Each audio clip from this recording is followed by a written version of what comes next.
Baik, Assalamualaikum warahmatullahi wabarakatuh. Terima kasih pada teman-teman, fasilitator untuk tetap mengikuti training pada pagi hari ini. Jadi kita ngelanjutin beberapa materi sebelumnya. Jika sebelumnya kita bicara mengenai kelembagaan dan organisasi, maka kali ini saya akan coba bicara mengenai strategi menyusun program kerja kelompok untuk sertifikasi. Jadi kenapa di sini untuk sertifikasi? Karena memang kita kegiatan ini adalah fokus untuk sertifikasi. Jadi kalau nanti kita akan melihat secara keseluruhan, kita nanti akan ada di akhir presentasi di mana bagaimana cara membangun program kerja dalam kelompok dan juga mengintegrasikan dengan program kerja untuk sertifikasi. Oke, pengantarnya adalah program kerja adalah satu indikator penting dalam organisasi atau kelompok tersebut memiliki perencanaan dan indikator. Jadi program kerja itu adalah indikator penting dalam suatu organisasi, ya, yang memiliki perencanaan untuk mencapai tujuan bersama.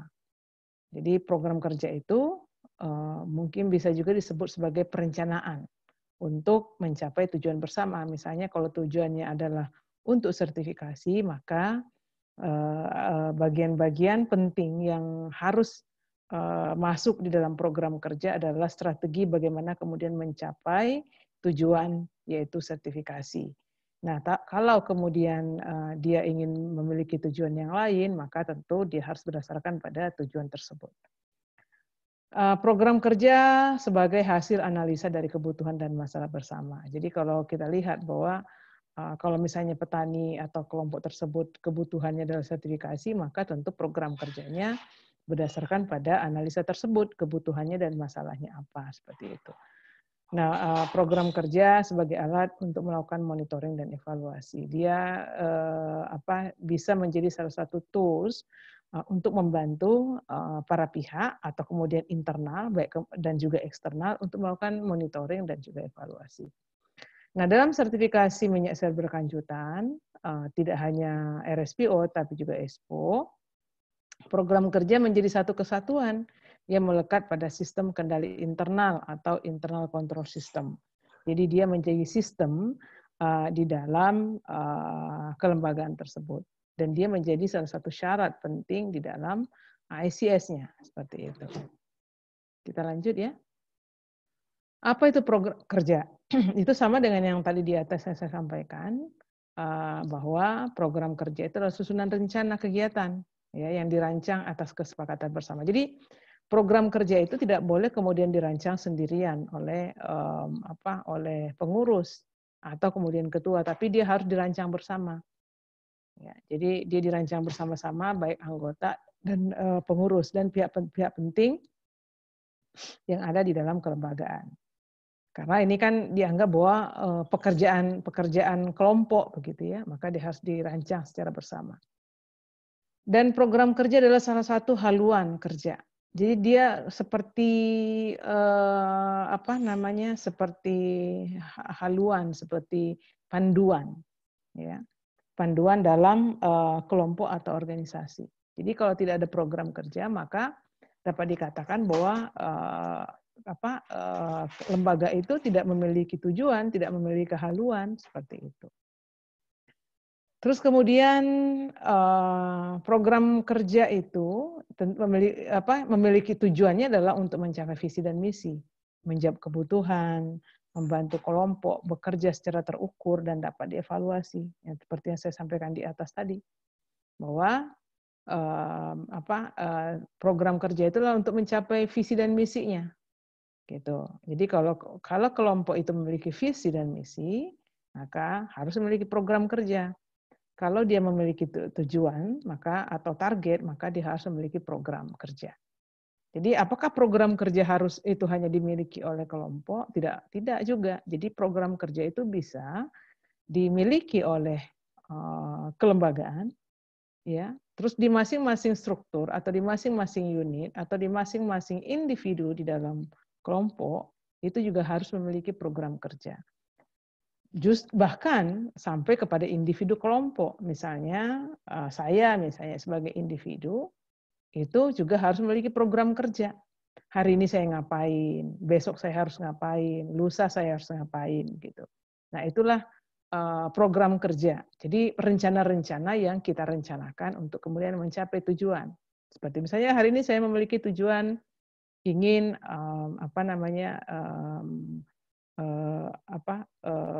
pergi ke pasar misalnya. Ya, lalu perencanaan saya apa? Mau naiki mobil gitu ya, terus kemudian melewati ini. Nah itu yang disebut dengan perencanaan atau program kerja.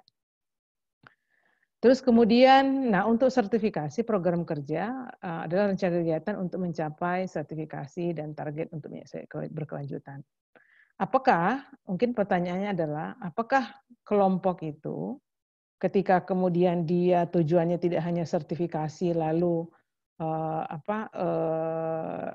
tidak hanya sertifikasi dan program kerjanya harus sertifikasi saja. Jadi ada beberapa tipe misalnya kelompok ya. Kalau misalnya kelompok tersebut tidak hanya sertifikasi menjadi salah satu tujuan, maka tentu program kerjanya juga beragam. Kan ada juga misalnya seperti KUD gitu ya. Kegiatannya tidak hanya sertifikasi, misalnya ada yang lain. Ada kegiatan-kegiatan misalnya seperti kayak simpan pinjam misalnya, bisnis kelompok. Jadi dan misalnya satu bagian lagi misalnya sertifikasi. Nah itu kan terkombinasikan di dalam satu kelompok. Nah lalu bagaimana membuat program kerjanya? Nah program kerjanya adalah bagaimana melakukan integrasi atas semua tujuan-tujuan yang tadi atau target-target yang tadi saya sebutkan. Tentu tidak bisa kemudian satu kelompok itu ternyata dia misalnya memiliki program yang atau visi misinya besar, tapi kemudian program kerjanya itu hanya sertifikasi. Nggak bisa, karena kalau kita melihat visi misinya, itu kan tidak hanya sertifikasi. Jadi program kerja itu selalu mengacu kepada visi dan misi satu organisasi, ya, untuk mencapai tujuan yang diinginkan. Kalau misalnya sertifikasi, tapi kalau sertifikasi menjadi tujuan, ya, visi misinya adalah sertifikasi, maka tentu saja beberapa kegiatan-kegiatan yang menuju sertifikasi itu harus menjadi program kerja seperti itu. Jadi itu yang bisa membedakannya antara kelompok yang memiliki visi dan misi selain sertifikasi, maka program kerjanya harus lebih general seperti itu. Kita lanjut. Nah, apa sih sebetulnya manfaat program kerja?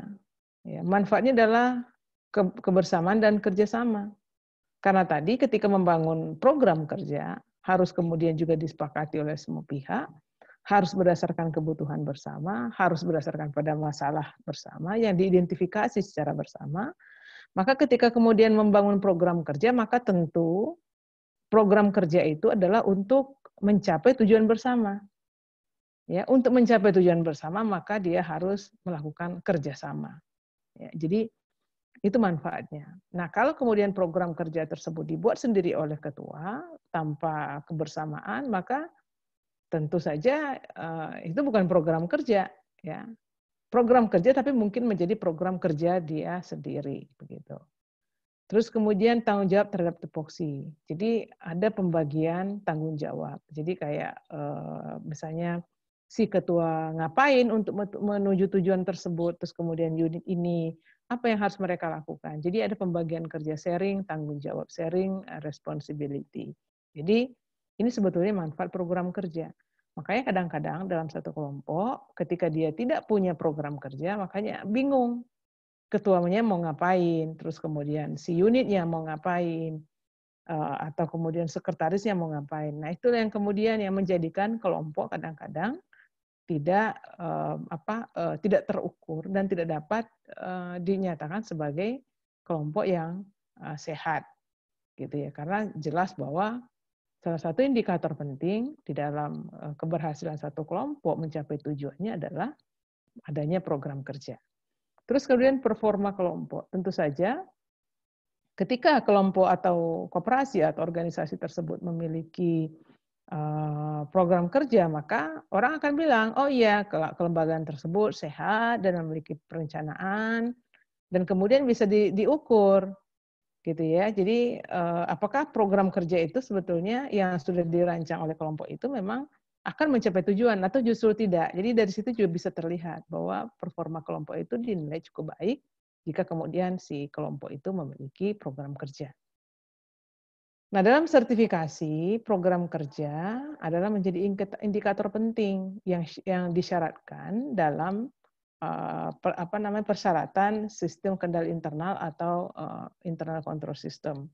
Itu tertuang di dalam A23E, terus kemudian C11E dan C21E. Jadi mungkin memang pada tahap eligible, ya kalau kita lihat bahwa mungkin teman-teman juga sudah melihat video dari RSPO mengenai tahapan-tahapan untuk sertifikasi.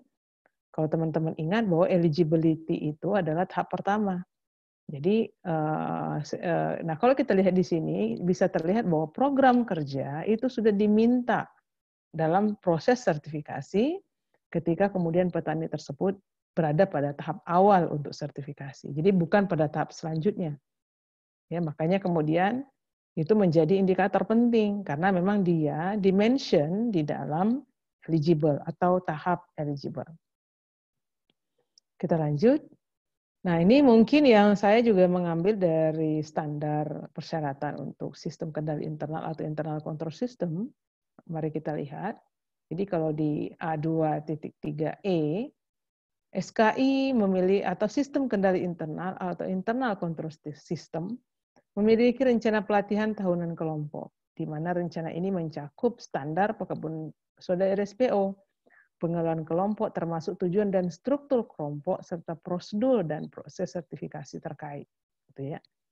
Jadi di sini disebutkan bahwa si kelembagaan itu atau kemudian sistem kendali internal tersebut harus memiliki rencana pelatihan ya secara tahunan gitu. Jadi kalau tidak memiliki ini maka dia tidak bisa comply terhadap eligible.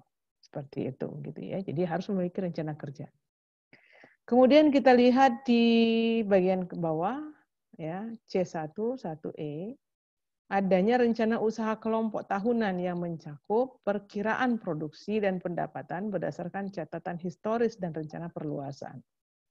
Jadi tidak hanya sebetulnya dalam perencanaan itu tidak hanya pada konteks pelatihan saja, tapi juga perencanaan mengenai perkiraan produksi. Ya, misalnya tahun ini mendapatkan berapa sih volume volume untuk TBS-nya, terus kemudian dan tahun depan berapa. Jadi dia harus memiliki perkiraan dan juga pendapatan, ya pendapatan secara kelompok yang berdasarkan pada catatan atau rekaman atau dokumentasi. Ya, dari produksi tersebut, misalnya si kelompok ini mendapatkan pendapatan berapa, mungkin saja bisa dihitung secara individu karena asumsinya adalah si anggota kita itu kemudian mengirimkan TBS itu melewati kelompok yang kemudian dihantar ke pabrik. Sehingga harus dilakukan pencatatan mengenai berapa ton yang terhantar dan berapa kemudian pendapatan daripada kelompok. Meskipun pada akhirnya pendapatan tersebut harus didistribusikan kepada anggota, tetapi harus ada pencatatan. Dan juga rencana perluasan. Rencana perluasan yang dimaksud adalah rencana perluasan kebun. Ya, apakah si kelompok tersebut ya memiliki rencana untuk melakukan perluasan atau pengembangan kebun, atau anggotanya yang kemudian berencana melakukan perluasan. Jadi semua itu harus ada kemudian perencanaan ya, misalnya perencanaan untuk berapa hektar gitu ya, terus kemudian kapan ditanam, lokasinya di mana gitu ya, terus kemudian histori lahannya seperti apa. Nah itu harus dibuat di dalam perencanaan kelompok. Nah ini yang diminta oleh sistem kendali internal untuk sertifikasi. Nah, selanjutnya SKI C21E. Ya, di sini juga menyebutkan bahwa adanya rencana kelompok yang mencakup pelatihan atau pengembangan kemampuan untuk meningkatkan produktivitas anggota kelompok. Pendekatan untuk memperkuat mata rantai yang ada dalam rantai pasok dan rencana rentang proyek perbaikan yang bersifat terus-menerus dalam kurung tentang limbah, tanah dan lain-lain jika ada.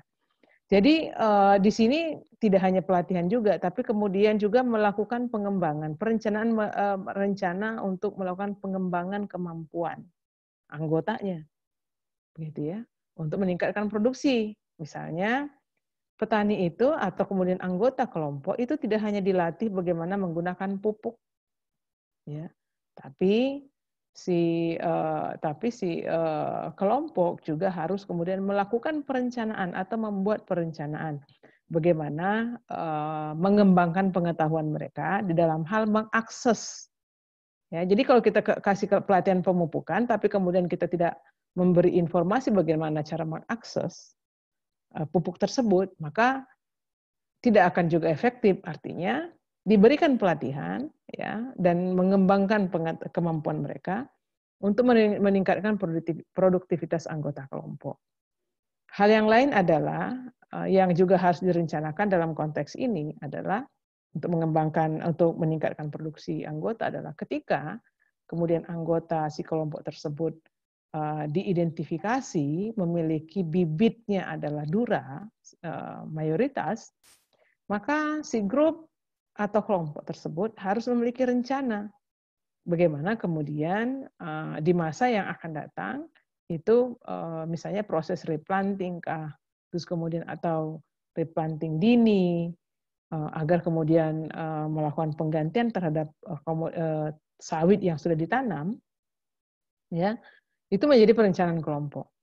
Ya, jadi harus begitu karena ini kan bicara mengenai meningkatkan produktivitas anggota kelompok. Karena kalau kita kemudian tahu bahwa anggota kita menanam dura, tapi kemudian kita tidak memiliki rencana untuk bagaimana kemudian mereka produktivitasnya menjadi naik. Produktivitas itu kan tidak hanya pada konteks pupuk, tapi juga dalam konteks bibit gitu ya. Kalau kemudian mereka tidak diberikan akses juga, maka tentu agak susah kemudian terjadi peningkatan produktivitas anggota kelompok. Jika kemudian tanaman itu memang adalah berasal dari bibit-bibit yang tidak berkualitas baik. Terus kemudian perencanaan yang lain adalah pendekatan untuk memperkuat mata rantai yang ada dalam rantai pasok. Ya. Jadi terutama ini kalau kemudian kita mengidentifikasi bahwa di antara petani dan pabrik itu ada rantai pasok lain. Misalnya contoh tengkulak atau kemudian toke atau kemudian agen gitu ya atau kemudian ram misalnya. Maka itu harus kemudian memiliki perencanaan bagaimana memperkuat mata rantai tersebut. Sehingga mata rantai tersebut bisa mendukung anggota kita. Perencanaan seperti apa? Gitu ya. Nah, mana yang paling dianggap itu memberikan hal yang baik bagi keberlanjutan kelompok. Jangan juga kemudian hal-hal perencanaan yang kita lakukan itu kontraproduktif. Misalnya salah satu contoh ya, kita sudah mengidentifikasi di antara petani dengan pabrik itu ada supplier begitu ya. Nah, sementara supplier tersebut misalnya kepala desa atau tokoh-tokoh masyarakat. Lalu kemudian kita bikin perencanaan bahwa supplier tersebut harus kita putus, harus kita potong, gitu. Nah itu mungkin tidak tepat atau kurang tepat. Karena kenapa? Perencanaan yang akan kita lakukan akan memberikan impact besar kepada keberhasilan kelompok kita. Karena kita mengganggu tokoh-tokoh masyarakat yang ada di desa. Dan kadang-kadang biasanya ini akan berpotensi terhadap konflik horizontal antar masyarakat sama tokoh-tokoh masyarakat. Jadi perencanaan itu memang berdasarkan pada kebutuhan dan masalah yang ada di dalam kelompok kita. Jadi nggak bisa kita kemudian bangun perencanaan yang kita anggap sangat ideal. tapi harus dilakukan kajian secara menyeluruh, baik dan buruknya. Ya, mungkin kalau teman-teman tahu ya mengenai SWOT, di SWOT dulu, dianalisa dulu kekuatan, kelemahan, opportunity gitu ya. Jadi sehingga ketika kemudian kita mengambil langkah atau program rencana kerja itu tepat gitu. Tepatnya apa? Tepat untuk kemudian mencapai tujuan bersama. Gitu ya. Jadi harus dilihat. Terus kemudian dan juga rencana rentang proyek perbaikan yang bersifat terus-menerus. Nah, ini kalau kita lihat bahwa yang dimaksud dalam perbaikan bersifat terus-menerus ini adalah kita juga si kelompok harus memiliki rencana bagaimana kemudian kelompok ini itu tidak nilainya itu meningkat menjadi 2. Jadi tidak melulu 1 gitu ya. Ya, jadi itu namanya perbaikan continuous improvement. Jadi perbaikan yang terus-menerus. Dari 1 nilainya menjadi 2, dari 2 nilainya menjadi 3. Harus seperti itu. Ya. Kalau kita contohkan dalam konteks misalnya anggota misalnya 10 atau 100 lah ya. Harus kemudian punya perencanaan bagaimana kemudian melakukan penambahan anggota. Ya. Banyak atau sedikit paling tidak ada perubahan. Nah, itu yang juga harus diperhatikan. Nah, di sini juga disebutkan spesifik mengenai limbah dan tanah dan lain-lain. Jadi, tentang limbah, misalnya si kelompok misalnya memiliki juga rencana bagaimana pengelolaan limbah-limbah. Tidak hanya limbah dari limbah B3, tapi kemudian misalnya limbah rumah tangga, limbah dari kantor, seperti itu ya. Itu juga harus ada perencanaan. Jadi memang kalau kita lihat di dalam persyaratan RSPO sebetulnya perencanaan kerja ini menolong kelompok, bagaimana kemudian kelompok itu bisa membangun perencanaan kerja yang cukup komprehensif kalau saya lihat. Jadi meskipun memang cerita mengenai sertifikasi, tetapi di dalam syaratnya SKI itu cukup komprehensif. Dia kemudian mendorong agar si kelompok itu memiliki perencanaan secara menyeluruh, pelatihan, terus kemudian juga bagaimana membangun perencanaan mengenai peningkatan produksi, pendapatan, terus kemudian rencana perluasan, dan juga misalnya bagaimana juga kemudian kelompok itu memiliki rencana untuk pengembangan kemampuan anggota, terus untuk meningkatkan produksi, terus kemudian memiliki perencanaan bagaimana memperkuat mata rantai atau rantai supply di antara petani dan pabrik begitu ya. Terus kemudian juga perbaikan terus-menerus baik limbah dan tanah. Jadi memang di RSPO ini didorong agar kemudian kelompok itu bekerja secara maksimal dan menyeluruh. Jadi tidak hanya spot-spot kalau kita lihatnya ya. Kita lanjut. Nah, ini adalah strategi dan tahap menyusun program kerja. Ya, mungkin teman-teman lebih paham begitu ya, tapi saya hanya mengambil yang sangat sederhana saja dalam konteks sertifikasi ini. Jadi yang karena tadi kita bicara mengenai bahwa program kerja itu harus didasarkan pada analisa, terus kemudian tujuan, ya tentu yang pertama kita melakukan analisa. Apa sih yang menjadi kebutuhan kita? Kita membangun kelompok ini untuk apa sebenarnya? Gitu ya. Kalau misalnya kita bilang bahwa oke, kita untuk sertifikasi, ya nggak begitu. Kita pokoknya tujuan kita adalah sertifikasi. Maka apa kebutuhan kita untuk sertifikasi? Ya, yang pertama kita lihat adalah standarnya. Ketika kita lihat standarnya, ternyata kita butuh pelatihan, kita butuh kelompok yang kuat, kita butuh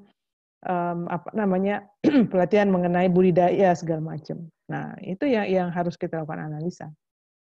Ya. Dan menjadi kebutuhan bersama dan sesuai dengan visi dan misi. Terus kemudian juga harus punya tujuan. Ngapain kita nyusun program ini? Ya, tentu harus sesuai dengan tujuan kelompok, tujuannya, terus realistis. Jangan nggak realistis gitu, macam-macam yang harus kemudian kita identifikasi. Pokoknya kita mau bikin ini, kita mau bikin ini, terlalu banyak. Ya, sementara kita ya subjeknya harus sesuai dengan kapasitas gitu kan. Orang-orang yang bekerja itu harus juga punya kapasitasnya. Ya. Jadi realistis dan sesuai dengan kebutuhan dan juga harus harus kita memperhitungkan misalnya kita sendiri, kemampuan dari kelompok tersebut. Apakah mampu melakukan itu atau tidak? Ya. Terus kemudian ukuran keberhasilan, tentukan ukuran keberhasilan. Dapat diukur, misalnya contoh, targetnya apa? Pokoknya dapat disertifikasi, perencanaan kerjanya A, B, C, D, ya, targetnya adalah tahun depan kita sudah sertifikasi misalnya. Itu bisa diukur. Jadi jangan mengawang-awang. Kadang-kadang kan kita membuat program kerja itu mengawang-awang begitu. Hal-hal yang tidak dapat diukur. Jadi mungkin ke depan, apalagi kemudian kita bicara dengan petani, gitu ya, maka yang harus kita sampaikan bahwa adalah dia bisa diukur, bisa dibuktikan, gitu ya. Terus kemudian model dan metode. Jadi metode dan jadi harus kemudian disanukan juga bagaimana cara mencapainya, ya. Atau misalnya contoh kita ada program kerja mengenai pelatihan. Lalu bagaimana metodenya, di mana tempatnya. Nah itu juga harus kita detailkan. Biar kemudian siapapun yang melihat program kerja tersebut itu sudah tergambar begitu ya, programnya, metodenya, gitu ya. Terus tempat dan waktu. Ini juga tempat dan waktu, kapan pelaksanaannya, kapan dimulai, kapan berakhir, harus ada jangka waktu. Jangan misalnya bikin program kerja tapi nggak tahu kapan kelar gitu ya, program kerja sertifikasi tapi nggak masuk gitu, nggak kelar di sertifikasi gitu. Jadi harus ada waktu yang terukur. Nah, kalaupun nanti misalnya program kerja itu tidak bisa tercapai sesuai dengan target, maka tentu akan ada proses yang lain, misalnya melakukan atau melakukan analisa kenapa kemudian itu tidak tercapai. Sehingga nanti akan ada muncul program yang baru untuk mempercepat proses tersebut. Terus kemudian harus ada pelaksana, karena tadi di atas saya sampaikan bahwa ini kan karena kerjasama, maka harus ada kemudian yang bertanggung jawab. PIC-nya lah. Siapa yang ngerjakan ini, siapa yang bertanggung jawab, sehingga nanti ketika terjadi masalah pencapaian tidak sesuai dengan target, maka kita bisa evaluasi dan kita tahu apa masalah sebetulnya. Jadi ini adalah tahap-tahap untuk menyusun program kerja. Jadi tidak langsung kita bikin, tapi harus kemudian ada tahap-tahapnya. Gitu ya. Ini yang paling sederhana yang mungkin saya kasih untuk teman-teman. Karena teman-teman adalah fasilitator dan calon pelatih petani, jadi harus mampu bagaimana melatih mereka agar mereka dapat merancang atau menyusun program kerja di dalam kelompok mereka. Nah, jika sertifikasi menjadi bagian kecil dalam kelompok, maka program kerja harus mencakup lebih besar dan luas. Tapi jika kelompok memang dibentuk hanya untuk sertifikasi, maka program kerja hendaknya fokus pada sertifikasi dan program lainnya menjadi pelengkap untuk sertifikasi. Sebagai contoh, misalnya tadi saya sampaikan, ada satu KUD yang dia tidak hanya mengelola kebun petani swadaya, tapi juga ada kebun-kebun yang lain, ya. Nah, sementara dia punya program untuk membantu petani swadaya untuk sertifikasi, tetapi kebun yang lain tidak. Maka yang hanya program kerja detail untuk sertifikasi adalah kebun-kebun yang memang diperuntukkan untuk sertifikasi. Gitu ya. Nah, artinya kan si kelompok ini tidak hanya mengurusin petani swadaya, tapi juga petani-petani misalnya plasma, mungkin seperti itu contohnya ya. Tapi kalau kelompok tersebut memang hanya dibentuk untuk sertifikasi, maka tentu programnya memang hanya fokus pada sertifikasi. Tapi bisa saja program-program lain itu menjadi pelengkap untuk sertifikasi. Misalnya, contoh kita punya program kerja untuk sertifikasi gitu ya. Ya, kalau sertifikasi kan tahapannya udah kita tahu jelas ya. Training, pelatihan anggota, terus kemudian audit internal, baru kemudian audit eksternal begitu ya. Nah, lalu misalnya ternyata kita ingin memperkuat proses itu. Apa? Misalnya kita ingin agar petani ini mendapatkan akses pupuk misalnya. Lalu akses permodalan misalnya ya, untuk mendukung agar petani semangat untuk masuk sertifikasi. Itu bisa, tetapi menjadi pelengkap dalam proses sertifikasi. Jadi ini ya, jadi mungkin yang harus kita mempertimbangkan. Memang kadang-kadang yang agak susah itu ketika kemudian si kelompok mau targetnya adalah sertifikasi, misalnya dalam 5 tahun, tapi kemudian program kerjanya itu tidak banyak yang bersinggungan langsung dengan proses sertifikasi. Makanya kadang-kadang itu menjadi lama untuk kelompok. Karena tadi jalannya itu dibawa berliku-liku gitu ya. Kan kalau kita tadi sampaikan bahwa program kerja ini kayak jalan, kayak panduannya gitu ya. Nah, tapi kalau panduannya tuh muter sana, muter sini, muter situ gitu ya. Terus kemudian banyak berhentinya, banyak ngasonya, banyak diskusinya ya. Banyak ngopinya gitu ya. Maka tidak akan sampai-sampai pada yang menjadi target. Jadi makanya memang harus kita mempertimbangkan hal tersebut. Hal yang lain yang harus kita perhatikan adalah boleh saja kemudian membangun banyak sekali rencana kerja, program kerja begitu ya.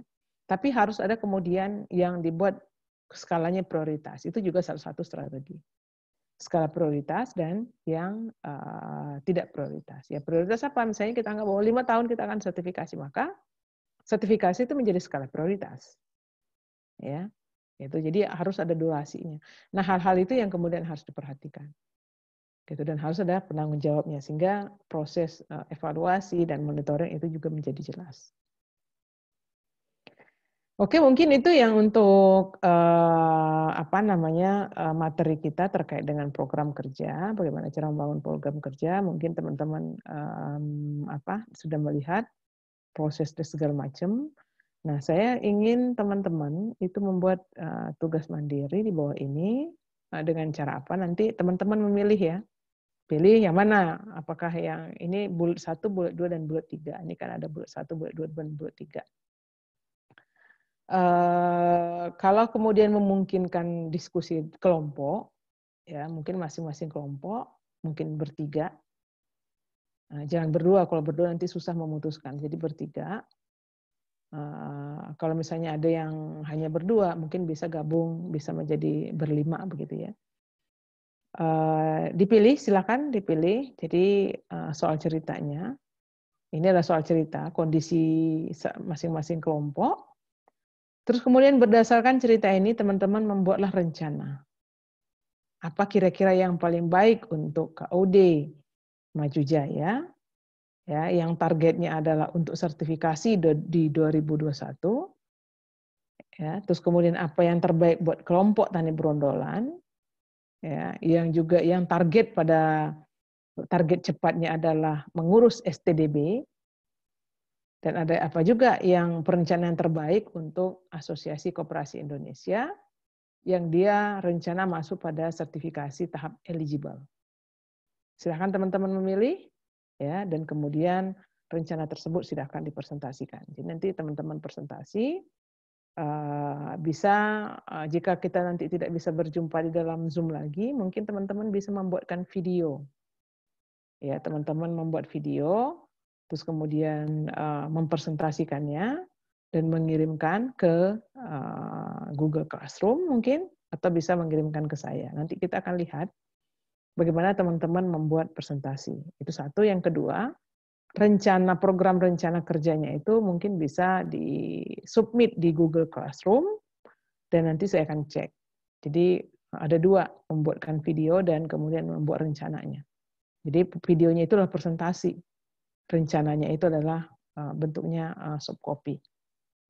Gitu ya, mudah-mudahan teman-teman bisa lebih paham, dan karena memang kalau kita membuat tugas itu biasanya itu lebih gampang membuatnya ketimbang kita dengerin aja gitu ya.